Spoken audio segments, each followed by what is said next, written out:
Give it to the Memphis Grizzlies. They beat my Timberwolves again, and I thought these Timberwolves were going to do great this game. We started off, what was a 12-0 run to start the game, and the Grizzlies came back twice, two separate 20-point deficits. But before we continue the video,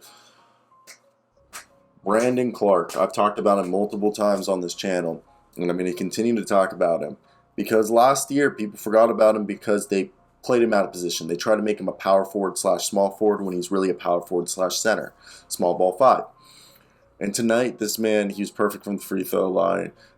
He had multiple times where you could call it a floater where he got the ball and he was, inside the paint and he just kind of put it up like that and he just swished over Jared Vanderbilt and Karl-Anthony Towns and Naz Reid.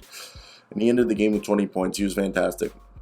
And Brandan Clark, I really could envision a future of Jaren Jackson Jr., Brandan Clark, Dillon Brooks, Desmond Bane, Ja Morant, with, Xavier Tillman, and I know Jones, potentially could be on the move because I believe his contract's expiring, but this isn't what the video is about. This team is good. They got an 8-man rotation right now of, Tyus Jones, Xavier Tillman, Brandan Clark is the 3 guys off the bench mainly. Then they have Desmond Bane, Ja Morant, Dillon Brooks, and this game they went with Kyle Anderson and Jaren Jackson Jr. due to Steven Adams. If you guys did not know, Steven Adams, as of now, he didn't play, okay? And it's interesting to see that they've been having success with, without Steven Adams because, look, he hasn't been effective. So, I assume it's because, the smaller lineups work. So it's just an adjustment. So they're playing, Kyle Anderson at the center position instead of Steven Adams. At first, I thought he was injured, and then I had to go research it, and I forgot. I just clicked on my notes. But with that being said, the Grizzlies went on a 35-9 run in the fourth, okay? And they just made my team look terrible. Ja Morant just kept going into the paint with, no regards for human life, okay? He just kept going in and trying to take people's souls. And every time Karl-Anthony Towns came in, they'd look at Jaren Jackson Jr. and they're like, you know what to do, Jaren.